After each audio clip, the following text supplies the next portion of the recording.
Right then, so here we are at Oulton Park.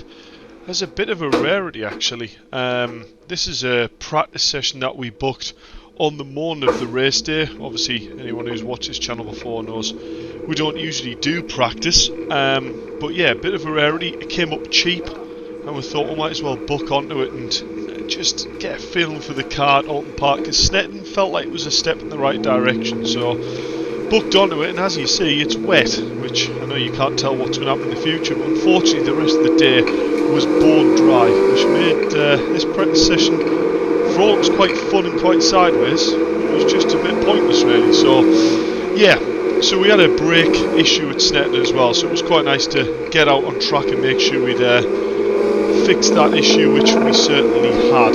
So yeah, a bit different of a scenario, because as you probably noticed, my voice sounds a little bit different, and that is because unfortunately the footage from Oulton Park from the rear camera was lost due to a SD card being snapped. So the front camera that you're watching now picks up all the car audio, but I'm actually directly plugged in to the rear camera with my helmet, which is where obviously you hear the voice. So I am talking here currently through my helmet into the camera, but obviously you can't hear it because that footage is lost. So I'm doing a total video, as I thought there's no point really losing this footage and not doing upload, so hence why there's a week missing, but we're trying to catch back up and get the footage back out. So you will notice the car is quite loose in this session, as we're going to demonstrate now, going through these back corners here, just on the dry line, just not a lot of grip. You can see very nearly getting a little dirt drop there, and the marshal giving us a nice little clap on the way out for not putting it in the wall, I think, basically. So yeah, it was a bit of a surprise really. It wasn't going to be wet, and then it had a torrential downpour, but we still had a very loose setup on from Snetton, so we were running give or take about 10 mil a side toe out. So all we really did was take off the rear anti-roll bar, disconnect it and soften the back end of the car up to try and make it a little bit less loose. But as you can tell, the car is still very, very pointy and twitchy in these wet setup, and not really giving me much confidence to actually lean on the car. Yeah, so as you see, there's a dry line starting to form, but there's still quite a lot of standing water. But it was getting to that point where the track was just, it was in the drying stage, but it was very greasy. So just trying to find the balance, try different lines to find where the grip was, but not that I knew at the time of when I'm driving this, but it was going to be pointless because, as I say, the track all dried out. So yeah, as I say, it's going to be a slightly different format, this video, with me talking over it, and I'm not really sure whether it's going to be any good or what I'm saying is going to be of any use, because I'm literally just watching this video, trying to remember what happened during the session and then make up what I'm talking over it. So yeah, as I said before, just trying to find the grip here. Obviously, the previous lap I had a fair big moment going through this corner, so this lap I imagine we'll be taking it just a little bit more careful through here. Fourth gear right at the top end, you can see the car very, very twitchy, little bit off the dry line there, just trying to find the grip from the outside. But you can see on the exit there, the car's just still trying to break away from me. For anyone who doesn't know, obviously I'm going to probably be adding bits in here that I wouldn't normally be putting in during my talking laps. You'll notice that I'm tapping the brake quite a lot with my left foot. That's basically to stop pad knockoff. So for anyone who doesn't know what that is, you can see is there tapping the brake pedal again. Basically, when you hit a curb, or you get vibrations through the car through corners and things like that, and basically the pads can give a sensation where they're not touching the disc anymore, and it gives you quite a long pedal. So I'm basically just trying to pump up the brakes a little bit just to get them to start to touch the disc brake, so that it means when I, as you see, is having a little bit of a moment on power on the exit, so them moments there a little bit unnerving. Yeah, so as I was saying about the brakes, just pumping up the brakes, just to get the bite and the initial feel there from the brake on the way into the braking zones, just so that I don't end up with a super long pedal and feel like I'm not going to have any brake left. So yeah, avoided Scott Smith there. It just shows how tricky these conditions were. It was very, very slippy. I'm just starting to catch up. I think that's Jack Ruddle in front of me. So I know I'm sort of not going too bad in these conditions. I like to think, sort of feel like I'm okay in the wet, even though I haven't raced in the wet. I've drove quite a lot in the wet with being a Northern boy in Croft being my local track.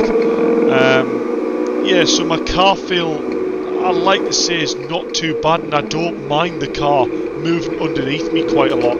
So we have another little moment through there. There's just not really anything to do through there to try and keep the back end in check. I'm on power, trying to get drive from the diff, and the back end still trying to brake out. Yeah, so I'm fairly used to driving in conditions like this, but as I say, in a race it might be a slightly different matter. Starting to get to feel with the grips of the track here, starting to be a bit braver on the brakes and push it on a little bit more on corner entry, but I'm just trying to focus on getting to throttle as soon as I can, really. Oh, so we have a little bit of a moment there at turn 1, and actually a very late yellow flag. There wasn't a yellow flag on the way in there, but a car stopped in the corner exit, so that wasn't exactly ideal. Yeah, you can see we're starting to get a little bit of confidence now through turn 3, and another yellow flag up here, so we're just going to be weighing at what's going on. Obviously, I think it's Scott Smith was spanned there the previous lap, not that he would still be there. And as I can see, don't know what the yellow flag was for. No hazard there. TT going quite slow. Now the TT's actually run on the same tyre compound that we do in Civic Cup as well. Just pumping the brake there a little bit again. And I noticed here on the brakes into this corner, it was really, really slippy online, so I'm trying to go a little bit off to the right on the brakes just to make sure I don't lock a front up on the way into that chicane, which I think I do later on in this session, so we'll watch for that. Now up to the infamous double right-hander at the top here. Will we get a bit of a slide on this time? You can see barely taking any steering to go through the left, just on the inside. But no, the car actually seemed fairly hooked up, but I don't think I was as committed as I was on the previous laps through there, even though we did gain on Jack a little bit. Yet again, braking offline, trying to make sure we're not on that slippy surface. But you can just see, even though I'm on power, the car is very, very loose indeed. I knew this wasn't a fast wet setup, but what can you do? You might as well stay out there and have some fun. Make sure that brake, as we have a huge slide through turn 1 again, make sure we fix that brake issue. As you can see, the car, even though it was really loose, the car's not that snappy. It's even when it does go sideways, it is quite controllable. You know, it's one of them things where it's gone sideways, but you know, you just put on your opposite lock, control the drift, and yeah, just sort of ride it out. Really, it doesn't feel like it's ever going to snap and hook up and chuck me into the wall. It's just a case of there's just not a lot of grip, really. I did have quite a few messages. There's been a YouTube video put up from Oulton Park of Oulton Park's moments and crashes from the BRSCC meeting, and I do feature on quite a lot of the beginning of that video with the slides from this session, and I had quite a few messages saying, people asking, jokingly saying, is the car rear wheel drive, and you know, the car was a little bit loose and things like that, so it's quite nice to put the onboard and show it from the driving point of view what it actually looked like. See what we do through the double right-hander here again. You can see just trying to modulate the throttle, but the car at the back just floating around, and I'm sort of trying to gauge what it's about to do, but you know, it's quite difficult to tell. The beginning part of the track definitely seemed to be drying up a little bit, but this back section, especially under the trees, just didn't really seem to be getting much better as the session went on. It was very skaty and still quite a lot of surface water. It's quite hard to judge on the video, but yeah, you've got surface water on the outside, but then the dry line was just sort of really greasy, so quite a difficult surface to drive on. But I think I would have quite liked to have raced on it, to be honest with you. It felt quite fun to drive on. So here, all it's basically doing is just seeing whether I can take a little bit more speed into certain places. But I feel like the track was evolving and changing that quickly throughout the session. You know, some laps I would feel like I'm taking a little bit more committed, but that's just because there was simply more grip there on that lap. So feel free as well while I'm doing this. If you like this style of video, I mean, I like to think the majority of people like the style where I'm talking as I'm driving, because you know, there's not a lot of people that actually do that style of video. A lot of people would usually do more of a talk over like I'm doing. Oh, there's the lockup like I was on about, just out braking myself and having to go straight on through the chicane. So yeah, there's not a lot of people do the talk through the video, but a lot of people do the talk over, should I say. And then some people just put the onboards up and don't do any talk whatsoever. But please feel free, put in the comment section whether you actually like this style or whether you would like to see a few videos of this style. It's always good to get feedback of any nature, and feedback from the other videos have actually been really kind, some good ones. So yeah, as you see, I think this is the lap. I think we're going to come into the pits here and maybe make a few setup changes just to see whether or not we maybe go softer still on the rear. Yeah, so we're slowing down here into full short shift. We're pulling in the pits. Might go quiet and just see whether you can hear what I'm about to say to Ryan. See whether we'll make any setup changes.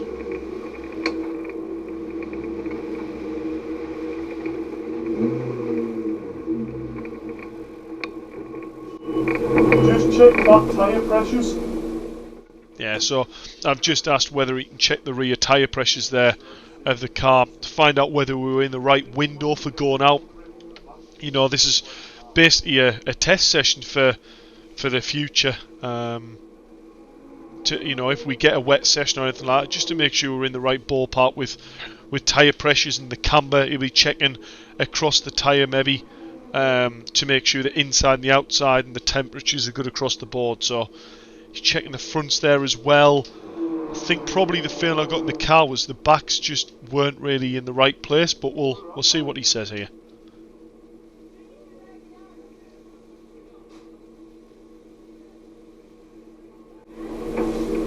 What was the rears at?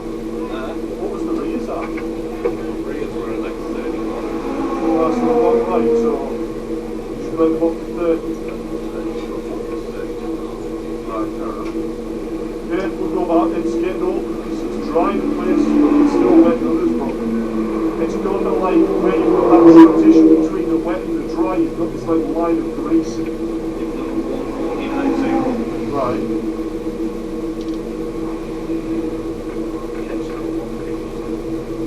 Right, so the second fast in the head. You talk to the Civics on there. Right. I'll say that. Wesley spins behind you. 49.2. So just quickly, we'll go and see what we're doing later on. See whether you can maybe soften the back another couple of clicks, just take them off. You want to look now? Yeah, so what I've basically asked for there, hopefully I managed to raise the volume a little bit in the video so you can actually hear what I was saying there. Basically the back tyres were absolutely spot on. They were about 30-31 psi, which is what you're aiming for in these Durezas. You know, the backs were there or thereabouts. The fronts were pretty much bang on as well. So what I've asked for is basically whether or not there's any clicks left on the rear to soften it any further, just to try and get us to have a little bit more bite in the rear on initial turning. There's not much else we can really try while we're out in a test session. So he did also tell me that out of all the Civics that were out, don't get me wrong, there wasn't all the Civics out from Civic Cup, but there was a good 10 or 12 Civics out, I believe. But I was actually fastest of the session so far, which, you know, is really good to hear. In behind Scott Smith here, and then we actually judge it we judged it quite wrong there. I thought he was going to tuck left, and then I think he looked in his mirror and went, oh, blinking heck, he's right behind me. So, yeah, a little bit of a misjudge, but not a bother. It's only a practice session. It really doesn't matter that much. So yeah, I think that's what Ryan said anyway, that we were fast this session. Yeah, so at this point here, I'm noticing the track. I mean, even in the video, you can tell it's looking a little bit brighter. They're starting to get the dry lines appearing even stronger, which actually gives the reference that the wet line is even wetter than it was before. But you can sort of maybe see how much standing water there was before. Now the dry line's clearing. So yeah, I take it he has took a few clicks off the back. I imagine we'll be probably running nearly no clicks on the rear damper whatsoever. Straight away tell, could be wrong in saying this, but there's a little bit more understeer in the car, which, you know, is not normally a good thing in a race car. I like to have it on the verge of oversteer nearly everywhere, but it just felt like it was hard that it was just skimming across the top of the track rather than actually getting any bite into the surface. So yeah, you can see I'm just getting back up to pace here a little bit, getting used to the track conditions again, and that probably looks, it's obviously hard to tell, but probably it looks like I've got maybe a little bit more bite there. Even with that slide, it just didn't seem to carry on for quite as long, but that could also be just track conditions as well. You will also notice that for this video, those who's got a keen eye, you'll notice I'm actually rocking new gloves and boots for this round, because unfortunately my boots got taken off me at Snetterton for having a hole in the toe. So I was on budget boots for Snetterton, and if I'm honest, they felt like bricks on the feet, and I slipped off the brake a few times with them. But we've got a nice set of boots and gloves, and I've gone for white as well, just so you'll be able to see what my hands and feet are doing a little bit clearer on the videos. You know, thinking of the YouTube there, but I also quite like them in white, so why not? So yeah, so that's pretty much going to be the end of the video. Bit different, as I say, making the best of a bad scenario. The SD card snaps, there's not really a lot I can do about it, and yeah, I thought instead of putting the footage to waste, having another slide through the back there, instead of putting the footage to waste, I might as well do a bit of commentary over it, you know, basically make it up on the spot like I do in the race car. I've got to admit, it feels like it comes a bit more natural while I'm driving, because I don't know why that is, but I feel like I'm just sort of relay exactly what's going on. But yeah, so this is a little bit interesting, because as I've just said there, you know, I thought it was coming to an end. I actually realised my GoPro moved on to another section, if you like, or a segment, because my GoPro will only record in 15-minute slots, and then it will record another 15 minutes, if you like, so it doesn't like an autosave. So that was the first 15 minutes, hence why I said I thought the video was coming to the end, but I actually forgot this is a half an hour practice session, not a usual 15-minute session that we get for qualifying on the races. So we've got a bit longer to go than I actually thought in this session. Just shows how unprofessional all of this is, but hey, that's the way it is. So yeah, as you see, we've caught some TTs up here in this session, and at this point I think I'm really noticing the track dry up quite considerably. So I'm quite surprised at how quick the TTs were in the straight, although I guess they are about of a similar power. I think the TTs might have ABS, or that might be the Fiestas. So no, I might be wrong there. I think they actually don't have ABS. I think it's the Fiestas I'm thinking of. But you can see here, I put my foot down.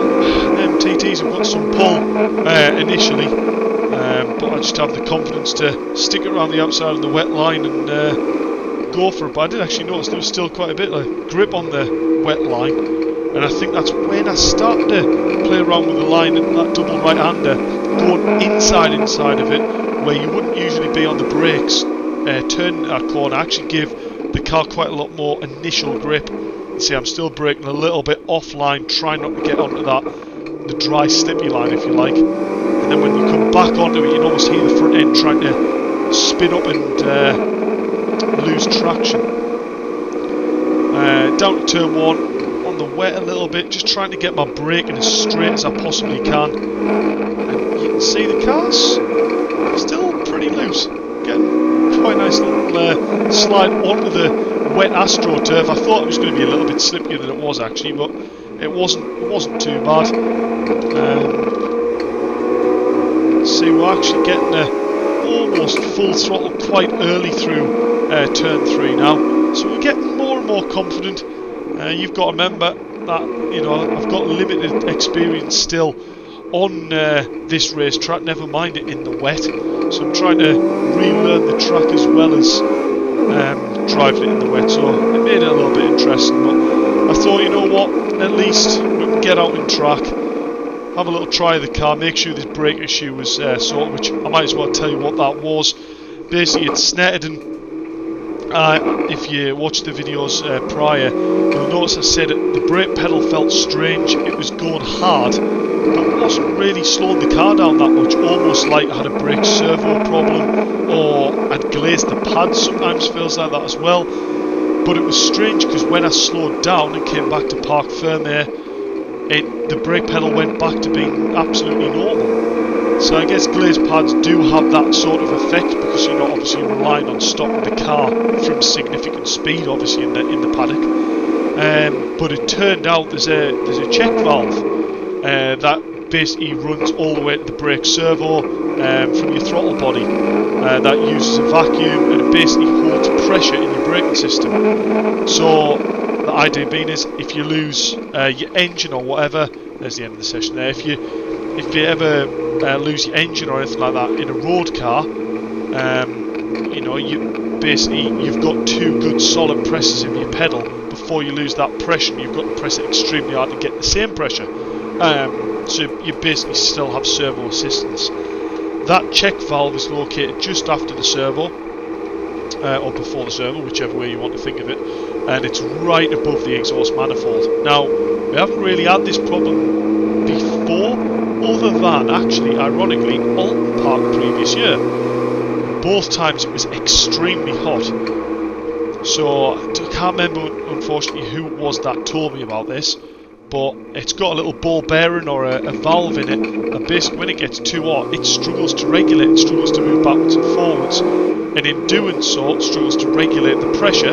In doing so, meaning that it feels like I don't have the right pressure on my brake pedal. So we've now basically moved that check valve down towards the throttle body, and put a bit of fresh pipework in back over, so basically move the check valve out the way of the direct heat, and it seems like for Oulton Park it's worked. So yeah, constant evolution of this car. We do this on a very small budget compared to a lot of the people on the grid, and also the car is built just by me and Ryan at the garage essentially, and we just keep developing the car and find out what works and what doesn't work, and seem to be doing a not too bad of a job with the people that we're mixing with. So yeah, that's that. I went on a bit of a rant there, but you never know, some tech geeks might like that side of it and what have you. So anyway, that's enough of the warble. I hope you enjoyed this video. You know, it's a little bit different. Let us know whether you think it's worked. It might tell us whether or not to do the qualifying video or not. And yeah, hope you enjoy it, and make sure you subscribe and like and all that malarkey as well, whatever that is. Right, speak to you boys in a bit. Bye bye.